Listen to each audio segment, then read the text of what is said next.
Kalau yang seperti itu dialami orang-orang yang memang ada gangguan, kalau kita masih bisa bersin dan bisa batuk, itu harusnya bersyukur karena kita masih.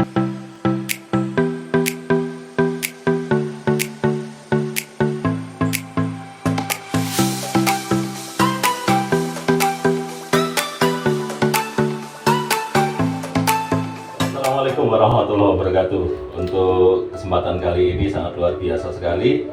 Kita membuat satu tema yang insya Allah ini nanti bisa berjalan secara kontinu. Temanya kita buat label berkah. Berkah itu belajar kesehatan bersama ahlinya. Dan untuk kesempatan kali ini saya bersama beliau yang sangat luar biasa, Dr. Ismudoko. Ini untuk masyarakat Madiun saya yakin sudah nggak asing lagi sama beliau gitu. Pak Dokter, sehat ya? Alhamdulillah sehat, luar biasa Mas. Luar biasa sehat ya. Karena berkah tadi. Ya, mudah-mudahan obrolan kita ini nanti juga membawa berkah kan gitu. Amin. Membawa manfaat. Iya. Gini Pak Dokter, akhir-akhir ini kan ini cuacanya kan apa ya, boleh dibilang kita masuk di musim kemarau. Iya. Itu kemudian juga angin, debu. Nah ini dari sisi kesehatan ancamannya sejauh mana atau ancamannya apa ini untuk kesehatan masyarakat khususnya dalam hal mensikapi kondisi cuaca yang terjadi saat ini? Ya. Kalau kita lihat di Indonesia itu kan kita punya dua musim ya, mana alhamdulillah kita punya dua musim, tidak 4 musim. Karena pada prinsipnya ketika di 2 musim itu kita sudah mempunyai 2 hal yang pasti akan kita dapatkan, yaitu musim kering kemarau dan musim hujan. Nah, di saat sekarang ini, pada musim kemarau ini tentunya kita semua sudah tahu bahwa dengan adanya panas yang panjang, kita akan menyebabkan kondisi sekitar kita akan kering. Nah, ini tentunya kalau kita bekerja di lingkungan yang memang apa istilahnya itu di tempat yang panas, kemudian banyak debu, di situ pasti akan berpengaruh pada kesehatan kita. Nah, ini tentunya kita berharap nanti untuk Bapak Ibu yang biasanya bekerja di tempat yang memang banyak berdebu ini, kita harapkan untuk bisa menjaga diri, terutama dari debu ini ya. Lalu kalau dari debu ini, kalau kita lihat banyak hal yang selama ini kita abaikan. Dan pengalaman COVID kemarin adalah pengalaman yang sangat luar biasa, bahwa salah satu upaya untuk bisa menjaga kesehatan adalah dengan menggunakan masker. Nah, ini saya kira sudah semua sudah membuktikan, dan alhamdulillah kalau ini bisa diteruskan gitu ya. Karena apa? Karena pada prinsipnya ketika kita itu naik motor, itu kan sebenarnya banyak partikel debu yang masuk ke kita. Ya, terutama di saluran pernafasan. Betul. Nah, di saluran pernafasan ini biasanya kalau yang sering mengenai ke kita itu adalah gangguan di saluran pernafasan. Bisa kalau misalnya dalam kondisi tertentu itu mungkin bersin itu pada tahapan awal, kemudian kalau sudah pada tahapan lanjut itu sampai terjadi batuk. Ini gambaran refleks dari tubuh kita. Nah, sebenarnya kalau kita masih bisa bersin dan bisa batuk, itu harusnya bersyukur karena kita masih normal gitu ya. Jadi ada respon ya, iya betul gitu ya. Itu tuh masih normal. Jadi kalau misalnya kita itu tidak bisa bersin atau tidak bisa batuk, pasti kita akan cenderung sakit. Nah, ini biasanya kalau yang seperti itu dialami orang-orang yang memang ada gangguan secara umum gitu.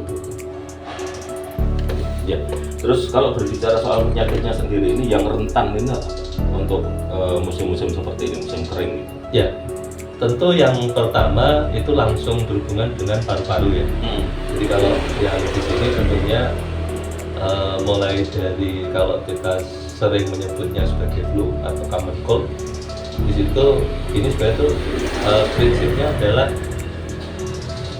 saluran nafas kita ada gangguan karena kita tidak kondisi yang maksimal, dalam artian kita kurang bugar, kurang fit ya. Jadi mungkin perlu dijelaskan juga bahwa sehat dan bugar itu ada bedanya gitu ya. Jadi jangan disamakan.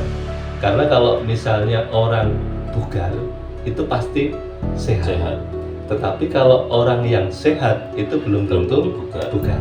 Nah, di sini tentunya kita berharap nanti masyarakat Kota Madiun dan mungkin secara keseluruhan ini harapannya itu bisa hidup dengan bugar. Caranya bagaimana? Caranya tentunya dengan menerapkan gerakan masyarakat hidup sehat. Nah, di sini yang mungkin nanti perlu digali lebih dalam lagi.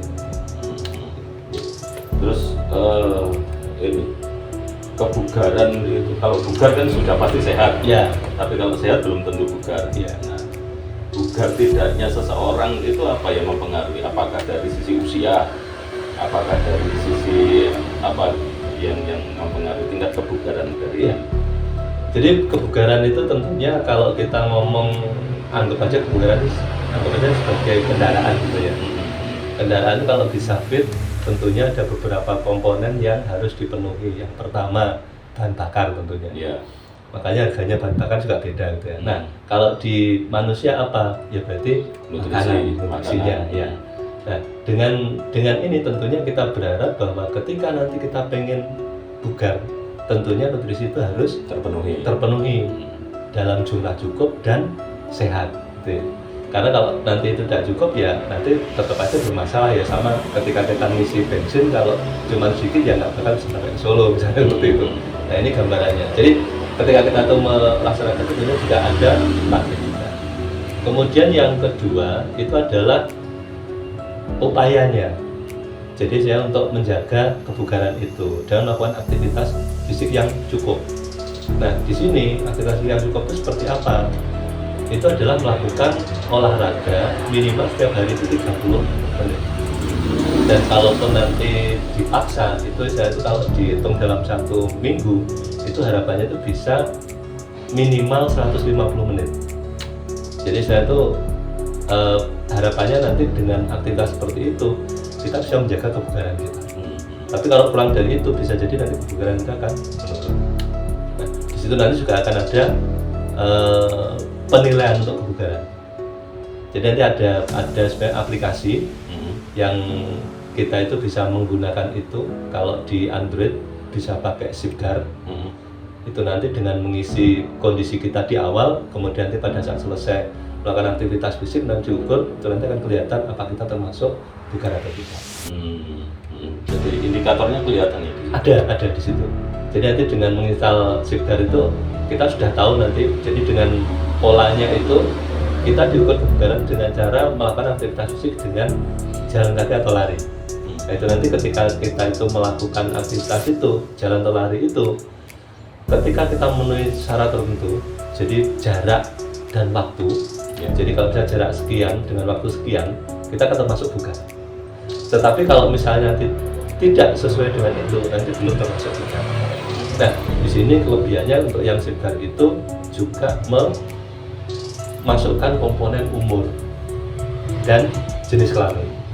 Jadi kalau misalnya di pemeriksaan itu kita berharap untuk tiap orang itu jangan nanti ketika bersama misalnya sama suami istri terus baru yang suaminya nunggu istrinya karena mau dicek itu. Nah, ini sebenarnya jangan dilakukan itu karena pengetesannya sendiri-sendiri. Jadi kalau misalnya pada saat pengetesan ini ya mungkin agak egois sedikit ya. Sendiri-sendiri ya, gitu ya. Ya. Terus untuk menjaga agar supaya tetap bugar itu tadi salah satunya kan nutrisi. Ya. Nutrisi. Kemudian berkaitan dengan hal ini sejauh mana? Kalau faktor usia sendiri gimana dok? Faktor usia itu menjadi salah satu parameter untuk mengukur kebugaran. Jadi kita kalau misalnya pada saat mengukur kebugaran itu nanti ada indikator usia itu yang nanti harus dipertimbangkan untuk itu. Jadi ketika nanti anak kecil dengan yang sudah orang dewasa dan tua itu nanti waktu tempuhnya itu berbeda. Waktu tempuhnya berbeda. Ya. Secara otomatis juga nutrisi yang harus diberikan ya. Sebagai contoh bahan bakar itu juga berbeda. Gitu. Iya. Jadi intinya kalau yang di sini selama itu memenuhi standar kebutuhan gizi dan juga nanti standar sehat, itu tentunya juga kita harapkan nanti akan bisa menyokong maksimal. Jadi kalau yang di kebutuhan nutrisi yang utama mungkin dari sisi nutrisi itu adalah kecukupan gizinya, kemudian vitaminnya, dan seperti itu. Kemudian yang dalam sehat itu adalah pengolahan dan penyajiannya itu harus memenuhi standar yang sehat. Jadi contoh misalnya, kalau misalnya ada makanan juga ditutup supaya tidak dihinggapi lalat. Kemudian pada saat proses pembuatannya itu tentunya makanan juga yang ideal itu kalau makanan juga tidak banyak bahan tambahannya yang berbahaya, atau mungkin ada bahan-bahan yang di luar itu. Contoh misalnya ketika ada makanan tuh yang baik adalah tidak ada biji-bijian yang lain atau mungkin ada batu. Jadi ini harus diperhatikan nanti untuk pembuatannya. Jangan sampai nanti orang sudah makan kelihatannya aromanya enak, ternyata ketika makan produk ada batunya. Atau mungkin penyajiannya karena tadi ada yang gosong. Nah, ini juga atau mentah. Ini otomatis berpengaruh pada kesehatannya juga nanti. Karena ketika kita contoh misalnya untuk makan makanan yang gosong ini juga akan berpengaruh pada kesehatan saluran pencernaan kita, namanya untuk jangka panjang. Jadi itu yang perlu diperhatikan. Ya, baik. Satu lagi pesan untuk masyarakat berkaitan dengan menghadapi cuaca yang kering ini. Ya, tentu yang kita harapkan yang pertama itu adalah menjaga kebugaran. Nah, menjaga kebugaran itu bagaimana? Yang pertama tadi nutrisi yang cukup dan sehat. Kemudian yang kedua melakukan aktivitas fisik setiap hari. Kemudian untuk minum ini juga perlu diperhatikan, terutama untuk yang musim kemarau ini. Jadi minimal 2 liter per hari itu harus bisa tercukupi. Karena apa? Karena ketika kita itu mengalami kekurangan cairan, itu pengaruhnya nanti akan ke sirkulasi kita. Bisa jadi nanti kita akan mengalami satu kondisi yang kekurangan cairan berdehidrasi, yaitu berbahaya untuk ginjal. Nah, seperti kita ketahui sekarang ini mungkin memang sudah banyak ya penderita penyakit ginjal yang harus dicuci darah, tetapi itu sebenarnya bisa dicegah. Jadi kita berharap nanti dengan pola hidup yang baik ini, dengan gerakan masyarakat hidup sehat itu juga akan menjaga jangan sampai muncul penyakit-penyakit seperti ini. Dan juga tentunya batasi penggunaan garam, karena garam ini pada prinsipnya akan menyebabkan kita cairan dalam tubuh kita itu banyak yang terserap, ini yang menyebabkan hipertensi. Nah, ini yang perlu diperhatikan, karena hipertensi itu juga salah satu penyebab nanti kejadian untuk terjadinya gagal ginjal.